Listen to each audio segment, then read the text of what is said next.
Shalom Jemaat GKI Klasik Solo yang dikasihi Tuhan. Bagaimana kabar saudara? Kita berjumpa lagi di dalam program Bina Iman GKI Klasik Solo, tepat pada hari ini, hari Jumat tanggal 20 September 2024. Mari saudaraku, dimanapun saat ini saudara berada, mari bersama kita memohon hikmat sebelum kita membaca dan merenungkan sabda Tuhan.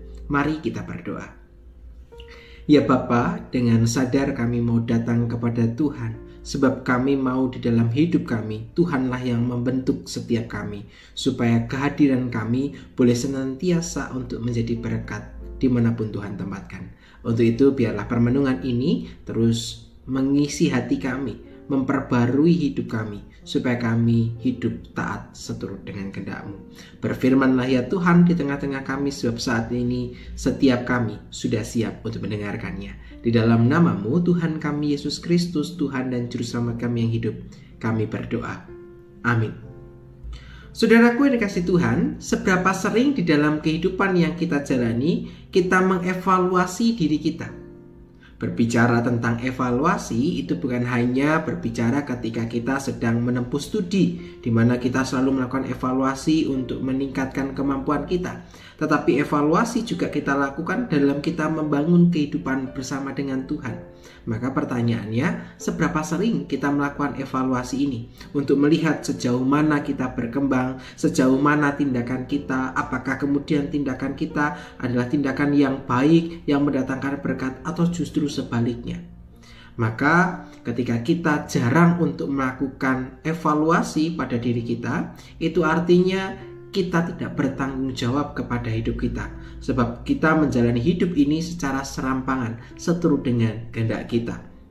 Dalam Alkitab, seorang raja Israel juga melakukan hal yang sama, di mana ia bertindak sesuka hati. Dia tidak mau mendengarkan apa yang menjadi teguran Tuhan bagi dirinya.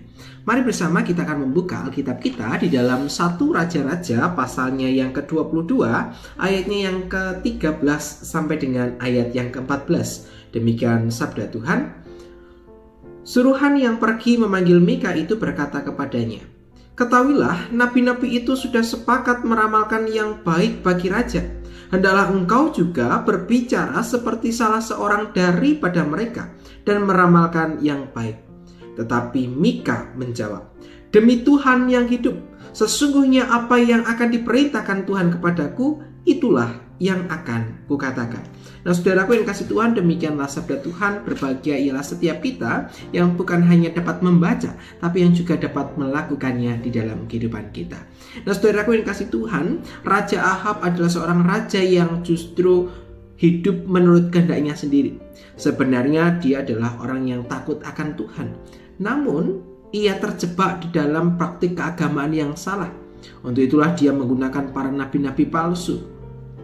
Ketika para nabi-nabi palsu itu bekerja bagi dirinya, sebenarnya ia sadar akan apa yang ia lakukan. Tetapi dia tidak mau menghentikan apa yang menjadi perbuatannya itu. Untuk itulah kemudian Tuhan Allah mengutus seorang nabi bernama Mika untuk menegur Raja Ahab. Tapi apa yang terjadi ketika Raja Ahab mendengarkan teguran dari Tuhan melalui Nabi Mika? Ia tidak menginginkan teguran itu untuk diberikan pada dirinya. Ketika ia meminta para nabi-nabi palsu itu, para nabi-nabi justru berbicara hal-hal yang baik dan itu menyenangkan hati dari Ahab. Tetapi Tuhan tidak menghendaki Raja Ahab untuk melakukan hal yang demikian sebagai seorang raja. Maka Allah menyuruh Nabi Mika untuk menyampaikan apa yang menjadi teguran Allah kepada Raja Ahab.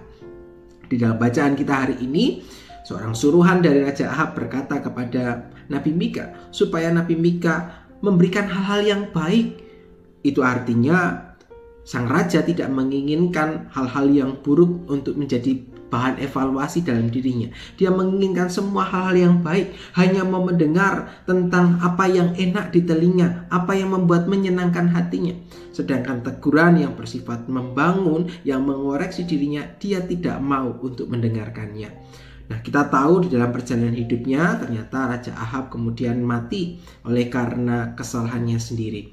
Maka dalam bagian ini kita diingatkan untuk kita Jangan seperti Raja Ahab, di mana menjadi tidak peka terhadap teguran Tuhan.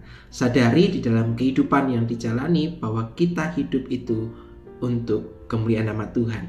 Maka sudah pasti kita harus hidup seturut dengan kehendak-Nya. Nah, saudaraku yang kasih Tuhan, bagaimana dengan hidup kita? Apakah kemudian kita juga sudah peka terhadap setiap teguran yang Tuhan berikan?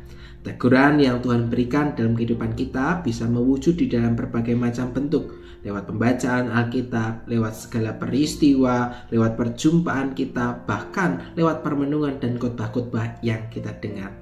Maka pertanyaan selanjutnya adalah, apakah setiap teguran itu kita respon dengan baik untuk memperbaiki diri kita?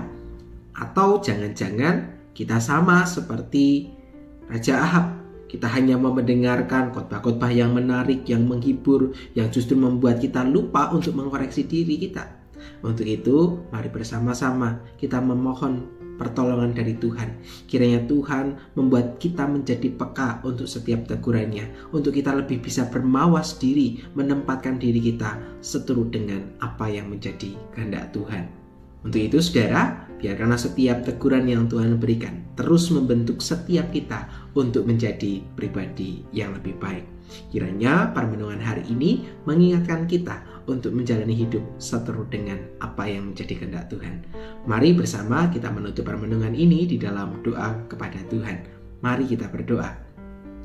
Ya Bapa, kami bersyukur ketika Tuhan menegur kami, karena acap kali kami terlalu asyik dengan kehidupan kami lupa untuk hidup seturut dengan kehendak-Mu. Bahkan ketika Tuhan menegur kami dengan cara-cara yang terduga, seringkali kami menolak setiap teguran itu. Kami nyaman dengan kehidupan kami seturut dengan kehendak kami sendiri. Untuk itu biarlah satu permenungan ini mengajarkan kami, supaya kami membentuk hidup kami, supaya seturut dengan apa yang menjadi kehendak Tuhan.